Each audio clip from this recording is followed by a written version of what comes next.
This is Kit Silver. Welcome to Unsheathed 104. Tonight we'll be reacting to episode 004 of Unsheathed, which was released in August 17th of 2009. We have 3 questions from 3 different folks that wrote in. So we'll be talking about the craft, but we'll also be doing an update in regards to some of the stuff we've been working on current. So we'll start with the update. Kyell, you and I are back from AnthroCon. First time back in 8 years was the last time I went. It was a heck of fun experience. I have a couple highlights on my side, but what were the highlights on your side? Yeah, it was 7 years ago was the last time I went, because you didn't go with me the last time, I think. The highlights were really meeting all the people at the table. I had several people come up to me and tell me how much some of my books meant to them at difficult times in their life, and that was really significant. I super appreciated that. I loved telling people about the new book and watching people get excited about that. Squeak Thief. And really enjoyed the panels that we did. I thought all the panels were pretty good, all in all. Oh, they were. I actually really enjoyed them. We did 6. You did 6 panels total. 2 of the panels were novel writing 101 and novel writing 102. There were at least 60 plus people in each of the panels. 102 dropped off a little bit because that was like Sunday morning. But definitely the first day was like 75 in 101, and 102 probably had at least 40. It's good to see that AnthroCon still has a really robust writing track. That's one of the things I always remembered about them, is that their writing track was pretty solid and well attended. That's largely because Giannis Wolf is still running it. And one of the things we talked about in the panel on writing groups, I think also applies to convention writing tracks, which is, in order for it to be successful, you need an energetic, dedicated person running it and making sure that all the things get set up in the proper order and all of the tasks get done and assigned, and just keeping an eye on all of it. And I called that person an Alkani because Alkani Serval was that person for RAR. Without them, RAR wouldn't have happened, because they were the one who really made sure that we met on a regular basis. They brought up the list of tasks that had to be done and made sure that we were on track to get the workshop going. And so without them, it wouldn't have happened. Without Giannis, I'm sure AnthroCon's writing track would not be as robust as it is. He's really dedicated to making it successful. That's a really, really good point. There's a Telegram group. A lot of time and energy was spent in regards to like figuring out what panels we should be running, and making sure people were there at the panels. Basically, throughout the whole con, there was a writing track room. And it was pretty much back-to-back panels, and it did bounce. Everything was everything from kind of the craft, but there were a couple panels that were like spotlights on different authors. There was an AD panel 1 or 2 twice in the evenings as well. So it really covered a really broad spectrum of the writing. It was super exciting. I know that the last MFF I went to, they also had a writing track. Okay. I didn't go to as many of those. I ended up catching the COVID, so missed part of the con.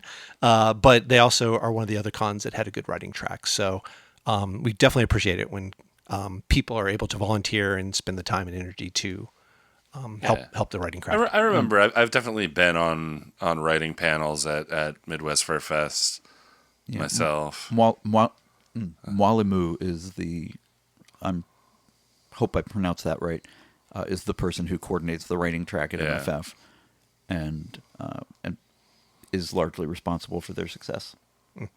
And as it turns out, I just saw a tweet from them today that they're opening for panel submissions for this year's MFF. So this podcast will be out soon enough that people will still be able to submit panels, but MFF will have hopefully a writing track. I'm sure I'll have an email from Mwalimu in my mailbox in the next week or 2.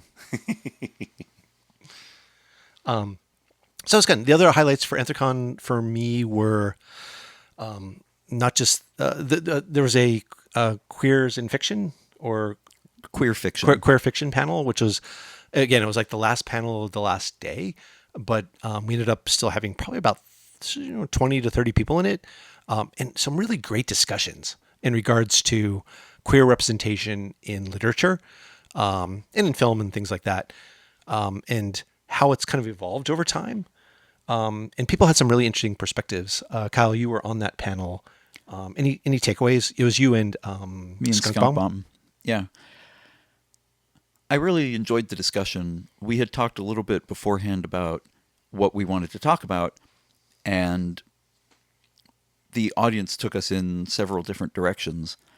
One of the conclusions that we came to in that panel was from wrestling with the question, what constitutes queer fiction? And as an example, is just the inclusion of a queer character enough to make a work queer fiction? Or does it have to wrestle with actual topics relevant to the queer community? Or does it not even have to have a queer character, but it's written in such a way as to address queer issues? And like it's like, a metaphor for the queer experience. I get you. Right. Like the example that Skunk Bomb brought up was X-Men, but really Yeah. many of the monster movies can be read through a queer lens. So what we talked about was the fact that queer fiction should be something that gives support to the queer community in some way, but that support changes, or at least the perception of what gives support Yeah. changes over time and changes by location. And a work that might seem facile and insufficient to us Yeah. in the heart of San Francisco area Yeah. might be transformational to a kid growing up in a conservative family in the South. Yeah. And also, relatedly, with the furry community itself being so queer dense, there's a lot of things in terms of tropes and, like setting issues and whatnot that in our writing, like, we just kind of tacitly take for granted because we're used to it.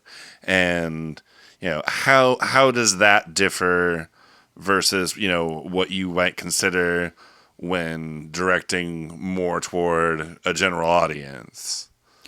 Right. And furry does lend itself really well to a lot of queer issues because you have so many different species.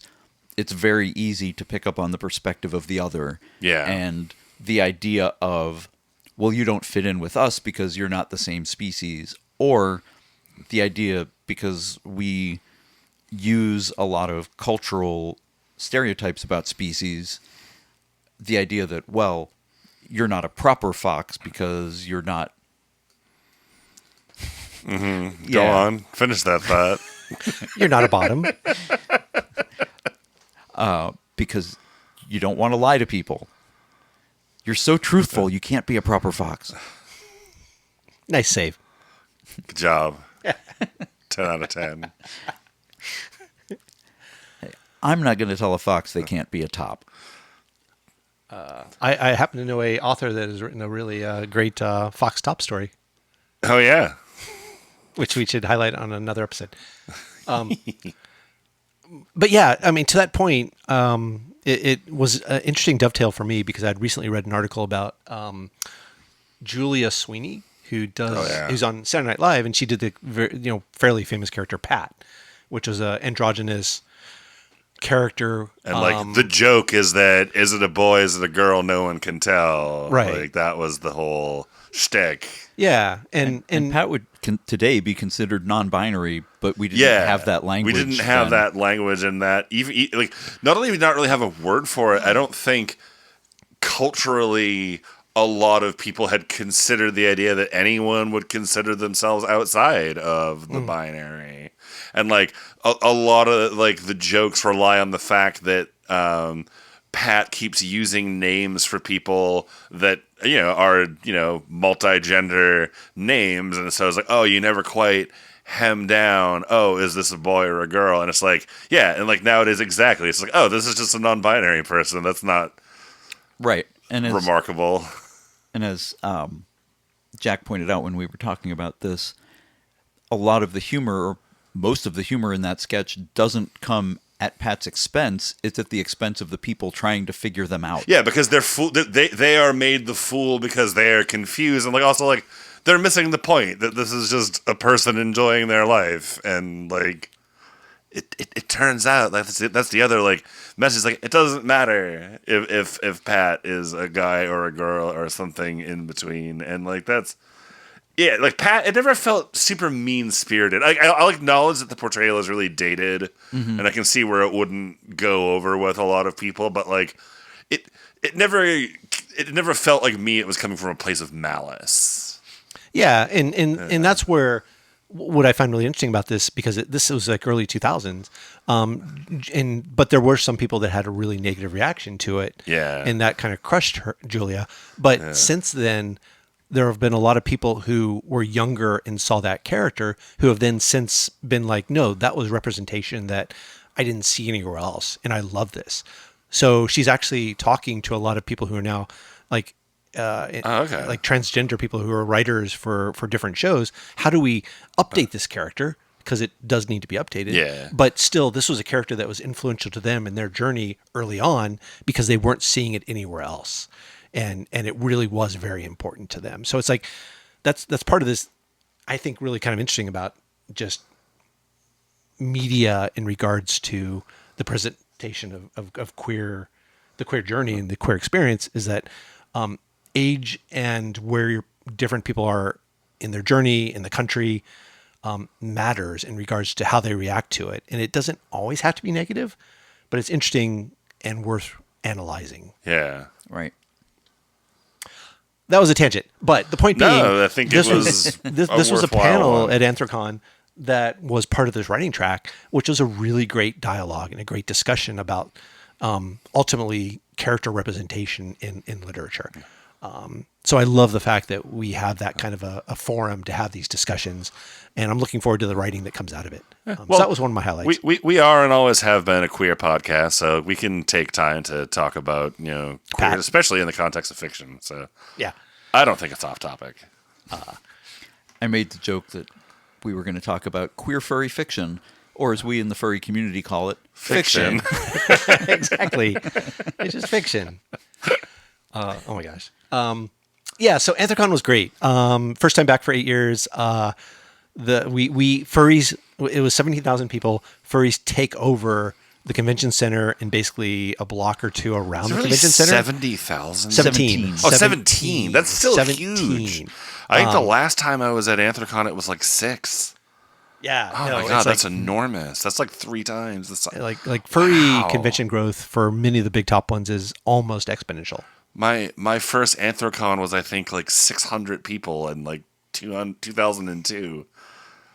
Wow. Yeah, like sub 4 digits. That's which was the first podcast. You had just come back, like in July of 2009. You had just come back from an AnthroCon. I had, yeah. That's probably the last time I was there. Yeah. Oh no, I've you've been there since then, I think. Have I? I might have You've been there since then. Yeah. Well, we'll find out as we go through these episodes. I'm sure I have, actually. It's probably in the better part of a decade, but 2009 is probably, yeah. Speaking of 2009, yeah, we had a. Oh wait, no, we're still doing the. We have more updates. I know. Kid has more updates. So we'll do a couple more updates, and then we'll get into these questions. So AnthroCon was great. Next thing, what else is going on? Oh, so Squeak Thief was released, which is a new Kyell Gold novel. Maybe we'll talk a little bit more after the fact. I also wanted to mention that we had recently the Sofawolf Academy was announced, which is a transition of Sofawolf Press moving a little bit away from traditional publishing. They still have their catalog, which will be available to be purchased through different channels. However, what they really want to focus on is the creating the continued maturation of the furry writing community. And Sofawolf Academy will be working on putting out more training and educational material to help the next generation of furry authors. It is a place where Unsheathed and also podcast, this generation. this generation and the next generation, and I'm part of the maturation of the furry community that you talk about. I'm so much older than I was back when episode 4 was recorded. And now you're 60 older years? still. Yeah. Every minute. Each day is better than the next. It is. But yeah, so folks, sign up to the Sofawolf Academy. It's free. We do require a sign up, but that is a place where you can ask us questions and interact with us. This podcast is available on YouTube. We will also put it up back on Apple. But comments are off there. Come to the community, talk to us there. If making an account to join a community is too much for you, then you are weak. Oh, gauntlet is tossed. And the last thing I wanted to mention, this is Hyper at here. We have a Kickstarter running for one of Kyell Gold's books for an audiobook. Zeke Tiger did the first Dude, Where's My Fox, which I just recently re-listened to. He does such a great job with the different accents or the different voices for the different characters. Yeah, he's great. Yeah, he's great. So he's committed to doing the sequel, which was Dude, Where's My Pack? Yep. So that Kickstarter is running through the end of July. I'll send a link in the show notes. That's You can the end get of my Hyperat stuff. You can get both books, both audiobooks, both books and both audiobooks, and other cool stuff as we progress. Yep. And then why don't we get to the questions? And then at the end, we'll do a quick wrap up with a couple current projects folks are working on. Sounds good. Let's get to it. I guess I'll take the first one here, which was from Roron, 15 years ago. I heard that the best... Actually, Roron has 2 questions. I heard that the best way to get one's work looked at by many people and to get their feedback, but as an amateur distinctly lacking in fame, I don't get my work looked at very often, even when I do put things on the internet. As a quick aside, I think that sentence was just written wrong. Is there a place wherein I can submit my work to be reviewed, critiqued, etc.? Haha! Perhaps in this place that we were just discussing, Mr. Silver. Yes, the Academy at Sofawolf is a place where we will build that community as well. Yeah. But there are other places which we'll talk about. Back in the day, you probably would have had better luck with this. It's really hard to find people who want to consume long form written content on the internet these days, I have discovered. That said, I noticed that one of the things we did not talk about here, because I feel like the Furry Writers Guild existed, but it was mostly Duroc and a couple people saying, Oh, yeah. we're all writers together. And It credit must to have Duroc. existed by 2009. Yeah, credit to Duroc for starting it and kind of keeping it going. But it is a much larger community now. They have a Discord server where I believe they have a channel for beta reads, and you can toss your work you up. used to have something published to join, right? No, you have to have something published to vote in the Kyodal Awards. Okay. But most of their resources are just open to any Okay. aspiring writer. And honestly, they don't charge a membership fee, so I think voting is the main benefit to being a full member as opposed to whatever. My knowledge of my own community is poor. It's fine. But there's a lot of people there interested in writing, interested in reading. I know several people who exchange beta reads through that site, through that community, rather.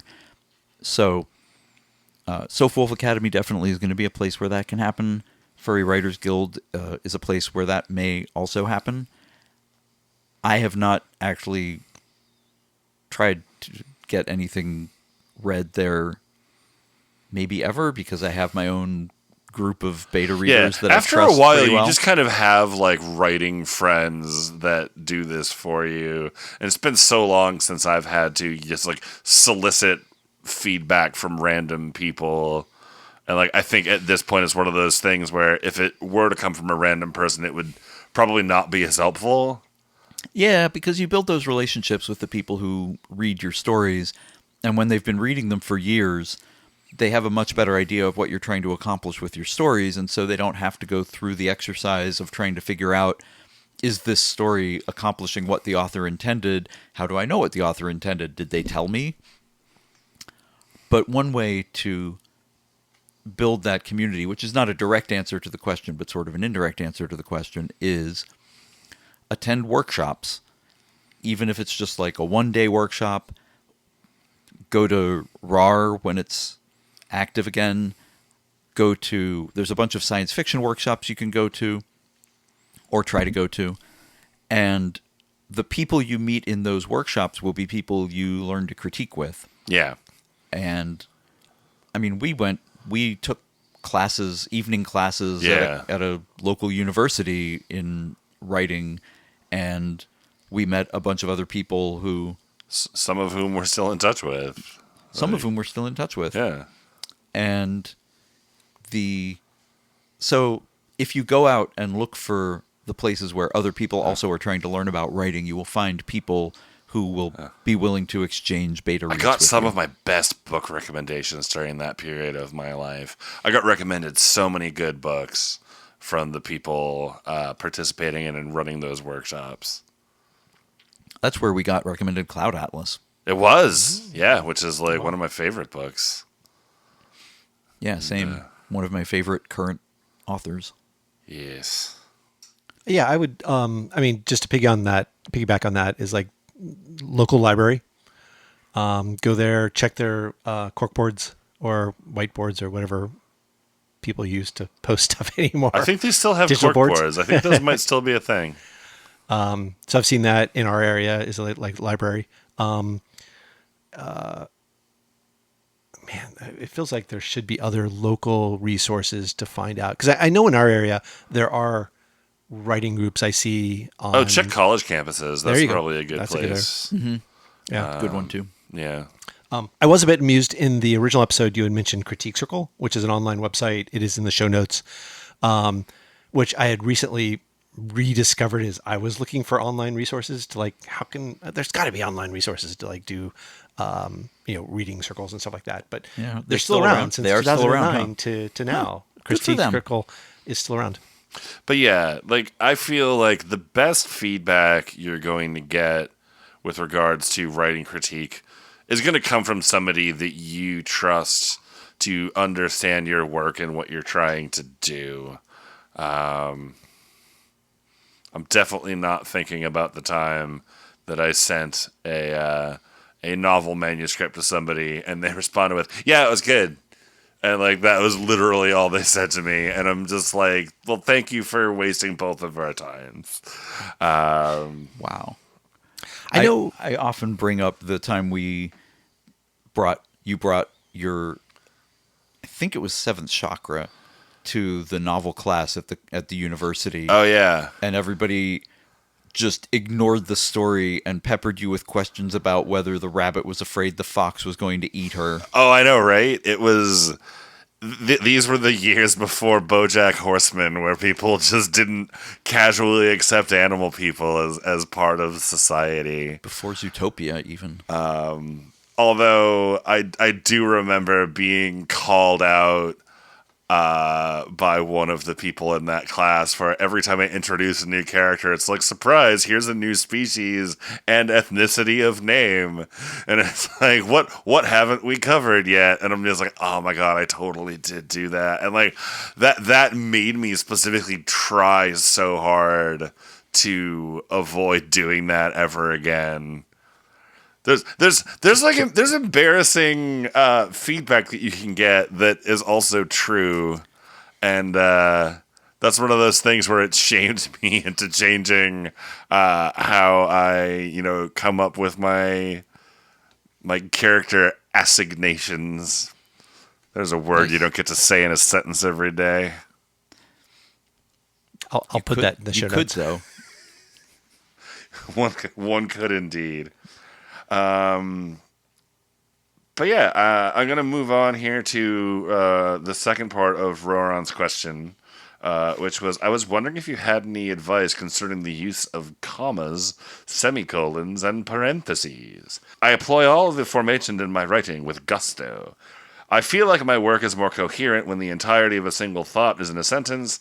However, I've noticed that in the book I'm currently reading, the author's comma usage frequently causes me to backtrack and reread sentences. My question is, which do you consider more important, thought coherency or ease of readability?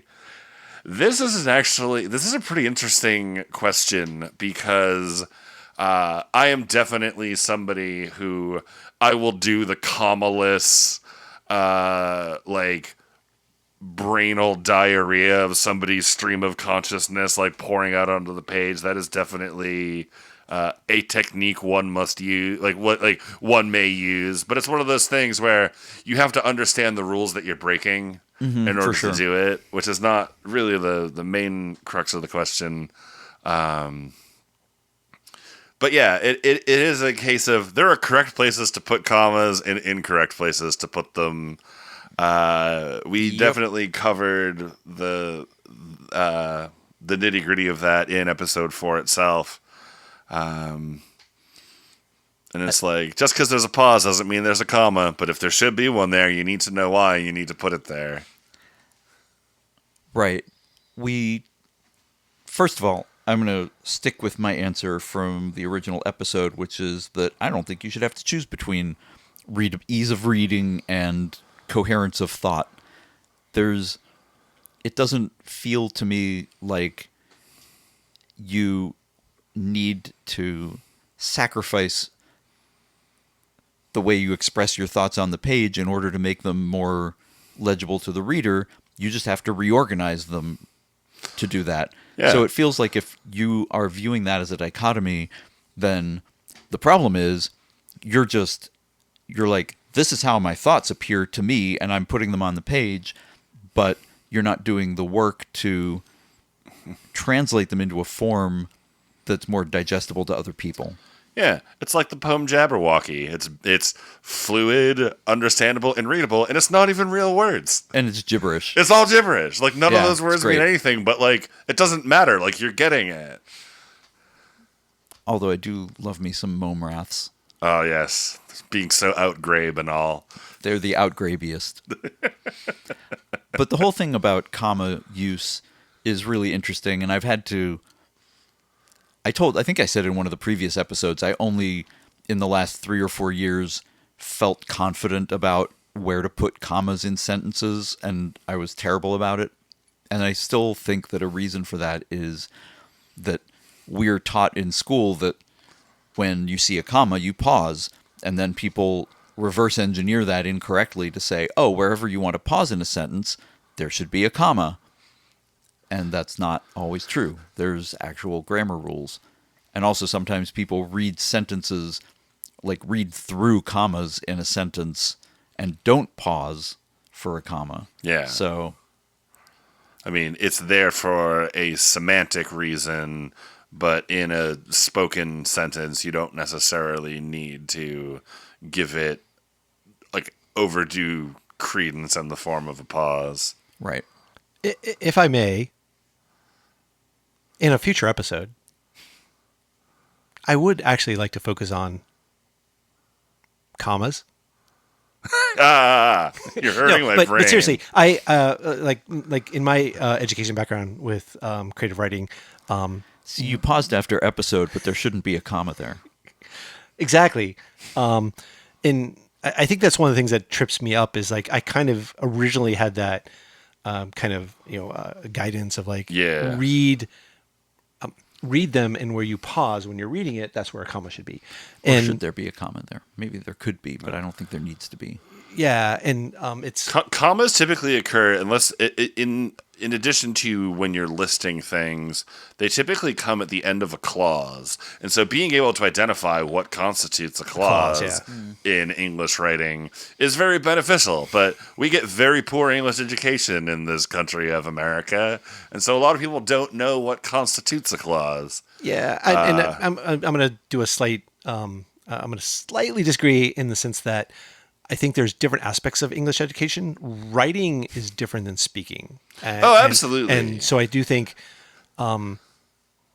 I do think writing is something that has fallen to the side a bit because it's so much easier and not as required for a lot of things.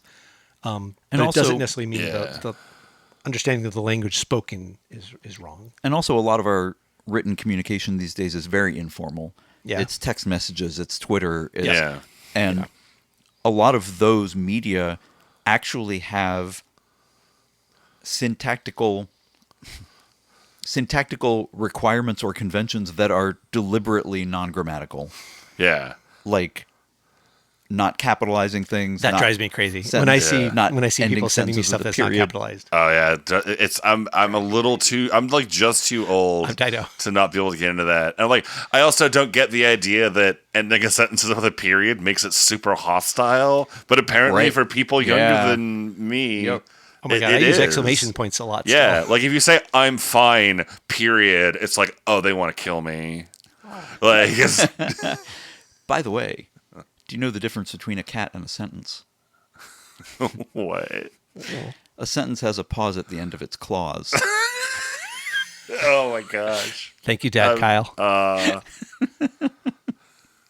can't. Yeah, no, I actually love and hate this because I think language is always evolving, and this. I think we're seeing a lot of this real time, and I understand why some countries like France are just like, no, these are the rules, and you must stick to them, and this is our culture, and I get that. But at the other point, it's kind of like, no, it's Oh, yeah. generations will change it. Yeah. Do you remember early on in the early days of the internet when someone wrote out the whole grammar for cat memes versus dog memes? Like they have a different grammar and syntax, and they have rules. It was really interesting. It's one of the things I KM jokingly. is like salivating a bit because One it's of like the things, one of the linguistics things I like porn. to jokingly claim a lot is that I am fluid in ancient meme. Can you have cheeseburger? Oh, All right, another episode. Such Ancient cheeseburger. memes. Such cheeseburger. the cheeseburger. All right. All aboard the fail boat. Ah. Any last comments on this question? I think we kind of covered it pretty. Like all of our good advice about the question itself is in the original episode. All right, go back and listen to the original episode, everybody. we were Covered smart it back pretty then. well, I think. All right, second question. KM, if you can read NotTube, I will take the last one from Confused, if you're up for that. I will do that. That guy NotTube. Sure. That guy, not tube. All right. It's a little known fact that I consider myself something of a writer as well. Well, here we are in the future, and you've published a lot of books. So, albeit Actually, I'm not not sure one nearly not as to. dedicated and experienced as your literary personages. However, with my few modest credentials tucked under my belt, I found myself listening to the second episode of your new podcast and itching to weigh in to weigh in on the discussion. For example, during the discussion on how long a short story ought to be, I would have liked to have added that while you and KM are certainly correct in your answer that they ought to be as long as they need to be, very often as long as they need to be is shorter than the author thinks. In the natural process of writing, we tend to spill the thoughts from our heads as they emerge, but trimming, condensing, and focusing the content makes it richer, more fulfilling, and more rewarding to reread. The editing process should ideally involve more taking out than adding, I think. Reduction always enhances the flavor. Haha, as a... Sorry.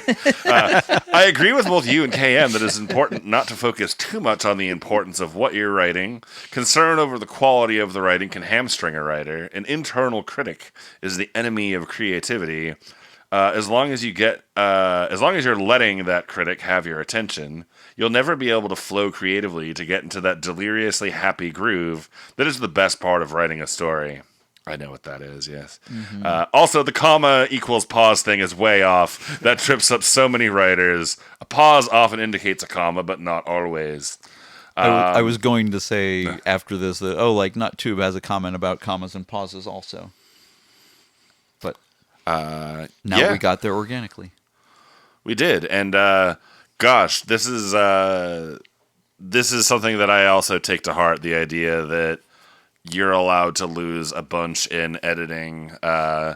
In the 4 years between when this was aired and my finally getting Summerhill finished and published, I have something like 3 or 4 times the amount of text that actually made it into the book, like in files of removed text. Like I wrote so much more of that book than ever got onto the page, but it was part of the process of me finding the story and finding how to tell it. And yeah, like making your story shorter than you think it needs to be. That was also that also fits in line with the other nice piece of advice that I like, which is the story probably starts later than you think it does. Another Vonnegut piece of wisdom is when you've got a novel manuscript that you're editing, probably the first thing you should do is throw out the first 2 chapters. That's not obviously not hard and fast. You don't rule, need to take that literally for every book. Don't worry. But think about it. Yeah. Think about whether you can, or whether there's a little bit of information in there that could be seeded somewhere else, and because a lot of people start their story earlier than they need to. I found it interesting that 15 years later, I still edit and revise pretty much the same way, or rather I draft the same way, because a lot about my writing process has changed, but apparently not the fact that I jump right to the interesting parts and forget to do things like describe the room the characters are in, describe what they're wearing, describe how they got there, describe what physical sensations they're feeling at the moment. And like I'll go back through my drafts and will remember, oh right, that character hurt their leg, so they have to be limping in these future scenes. They hurt their leg, and then I don't mention it again for the rest of the book. But I wanted it to matter, so now I have to add in stuff about that, and I have to add in the descriptions of the scenes that they're in so that the reader's grounded somewhere. And so I'm still an additive revisor, personally. Yeah, and I've seen you go through many a long work of fiction, and I've been one of the people lucky enough to get to give you feedback on books that you have been writing, and seeing the way that you ultimately do change things. Like your process clearly works. I mean, I always think you're very good at like tightening things in around the edges, as it were. Thank you. I like to keep it tight. Damn it. I was like, how do I make this not sound sexual? And then we haven't been sexual at all this con. Oh my god, this podcast. All right, so I mean, a little bit at the beginning, but the summary seems, go back to the original episode, the advice still stands. For the third question, I completely messed that up and meant to rotate it, and I think you read 2 in a row, KM, so I apologize. That's okay. Do you want to read the third one? And we'll just do it. This is a KM episode. I can do that. That'll be fine. That'll probably make it less awkward. This guy confused. You're the only one who can make it less awkward. So, our last question here is from Confused, who now goes by Buck Turner of Furry editing fame.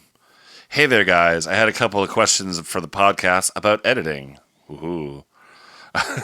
Specifically, I was wondering how the two of you worked with editors. When you send your story off for beta reading or for submissions to a publication, what do you get back? Do your editors make notes suggesting every change, or do they actually make changes in the manuscript? In making changes, where does an editor step over the line and be too hands-on? I would presume that grammatical issues such as spelling, punctuation, etc. would be okay for editors to correct, but what about plot continuity issues, word choices, or even major plot changes?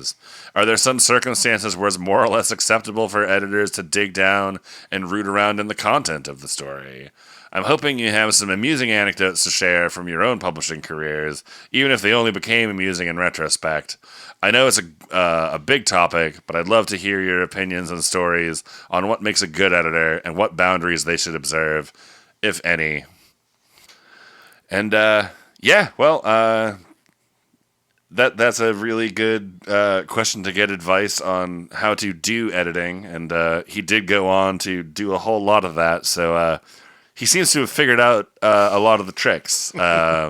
We can take credit for Guiding reading his him. question and guiding him along. I'm sure he Yes. listened to this episode multiple times when he was first starting out as a young editor.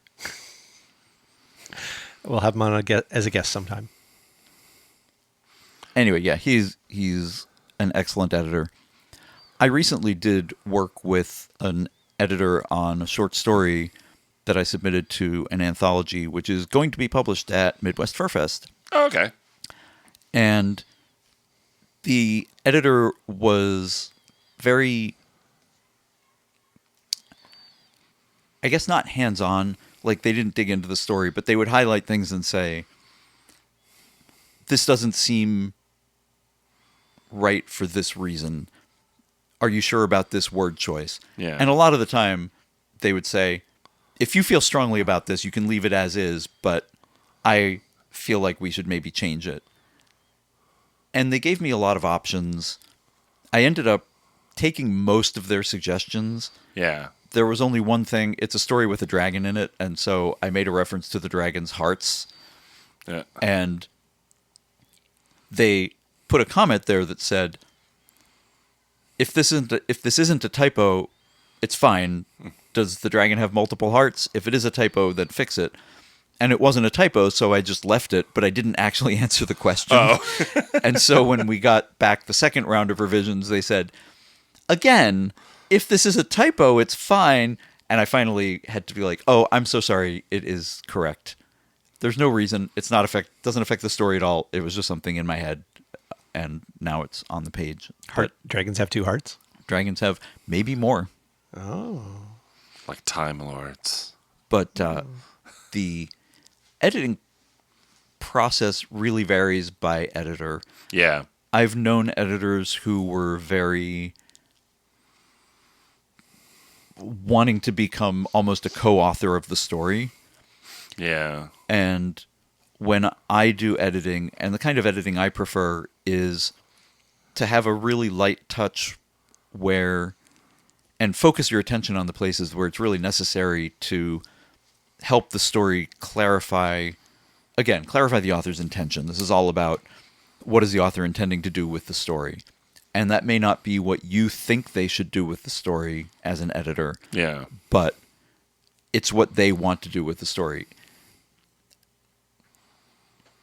And yeah, in general, your editor is probably not going to go in and change your words for you,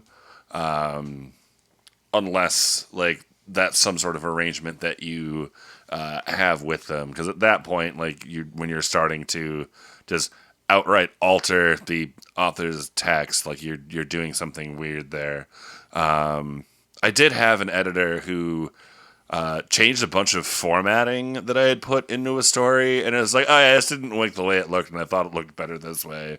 And I was like, okay, well, like, that would have been nice to know before you published it, so I could have had a chance to respond to you wanting to do this, but like, all right, whatever.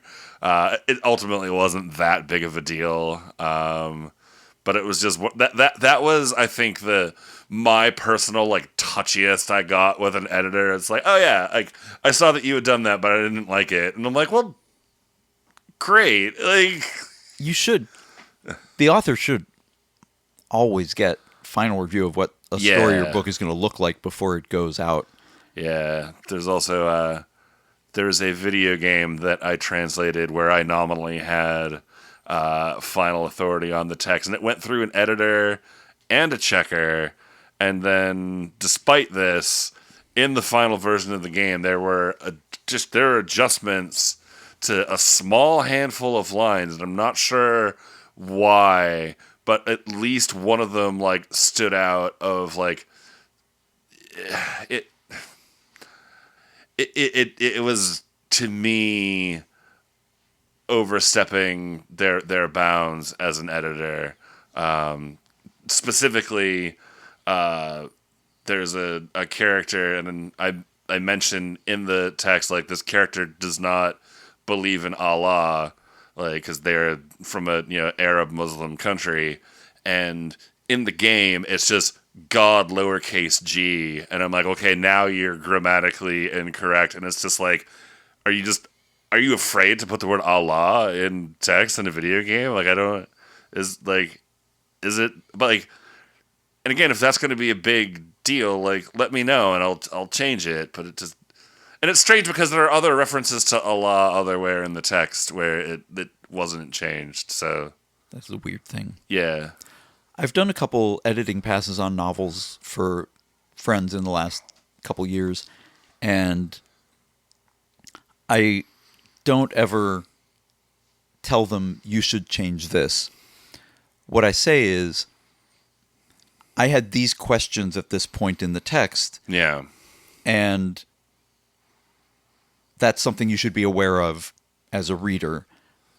You refer to these things, in this particular case, it was referring to the system of government in the fictional country. And I said, I went back and looked, and I don't have any frame of reference for how this system of government works. They're behaving in a way that suggests this, but then they were behaving in a way that suggested that they weren't concerned about this other branch of government, but then they talked about having to involve them, and I felt that discordance in the text. It's up to you to decide if you want to address it and how you want to address it. I felt this as an issue that pulled me out of the story. I made suggestions at a couple points where I said, I feel like this event happening right here distracts from the flow of the scene it's in, and I don't think it contributes anything to the story at that point. So think about whether there's another place that you could put this where it would be more effective. Things like that. So trying to tell the author, these are the effects I experience, and maybe offering suggestions. A couple times I did say, like, I think this would work better up here because then it fits in with this scene and blah, blah, blah, blah, blah. But it's a little more like that kind of feedback is what you would expect from a beta reader, where they would say, here was my experience in the book. They might have suggestions, but as an editor, I would also want to draw on my experience to say, I think that this is an experience that many readers might also have. Here are some ways that I would suggest addressing it. If none of these are helpful, we can talk about other things. So I would never go and change everything. Whenever I put edits in, it's always suggestions. yeah. And I did have a content recommendation on one of the projects, but that was because I was specifically asked to weigh in on the content. So, in general, I think if there was a content issue, I'm thinking of another case, but I don't know if I want to really talk about it because the book hasn't been published. Okay, But that's fair. if there's a content issue that I think the author isn't aware of that might really harm the book, I will bring it up, but I won't ever just remove it. So my takeaway from the previous episode, the original episode, and this episode really is it. When working with an editor, it's a relationship.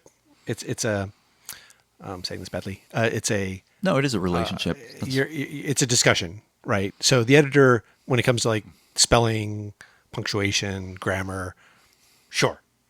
But when it comes to like plot, story, what are you trying to do as a writer, an author? Have a conversation, cue it up in regards to your experience, open that up and hear what they're saying. And then it is a dialogue. And then as the editor, ultimately, you do finally decide whether you want to accept it or not. But you should understand what they were trying to achieve. As the author? And the editors, this is a business decision, right? From the editor side. Oh, I see what you mean. They have to decide whether or not to take the story. Right. So what you're trying to do as the editor, and I want to get an editor on the podcast actually, who's worked on simplification. I mean, you were just talking about, actually, let me flip this back to you. Like, as an editor who is looking to take stories into a novel, it is a business decision when it comes down to it. You have to figure out, is this work with what I'm trying to do? How does that influence your conversation with the author? I have a couple times. I've edited a number of anthology projects over the years. Most of the New Fables series, and X, I think, had just come out when this original episode aired.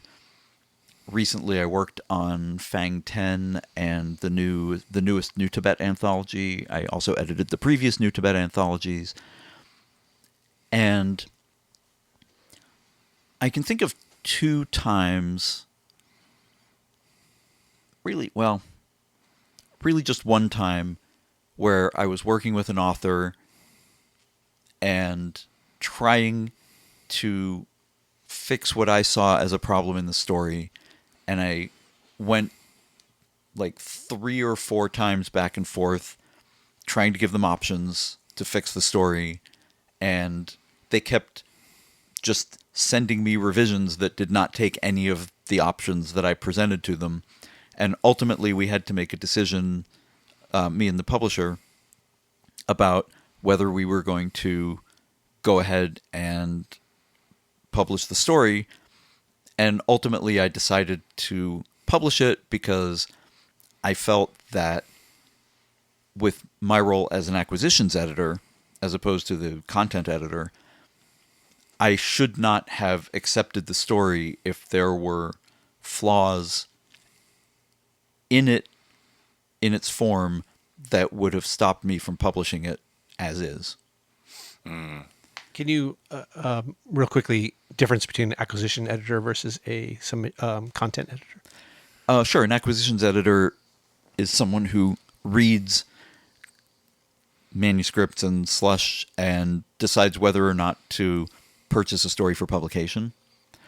The content editor would be someone who would go in and then say, I feel like you should make these changes in order to have it be the best possible version of itself for publication. And, ultimately I decided that the issues were not, I wouldn't have accepted it to the project if the issues were that big. It was just something that bugged me because I felt the story could have been better, and the author did not want to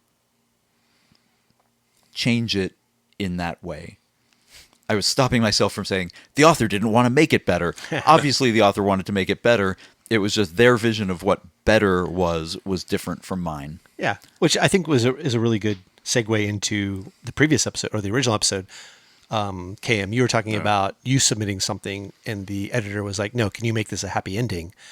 And you stood your ground. You're like, no, that's not my vision. Yeah. So it really is a conversation. If you don't want the story, you don't have to have it. Yeah. Right. Yeah. And I think it's important sometimes to realize that there may be conflicting needs and wants between the two roles, but it doesn't necessarily mean the story that was written is bad. Right. And in no case was the story bad. I had a particular view of what I thought the author was trying to accomplish with the story that obviously was not the same as what the author's view was. Mm-hmm. Art is subjective, but sometimes art is also wrong. It is. And sometimes there may be different goals, too. Sometimes if the goal is to get published, you may have to make sacrifices and make changes to a story to get it published. Right. It is a back and forth conversation. But also, if the sacrifices are going to make the story into something you don't want your name associated with, then maybe you shouldn't have it published by those people. Yep. Yeah. Yeah.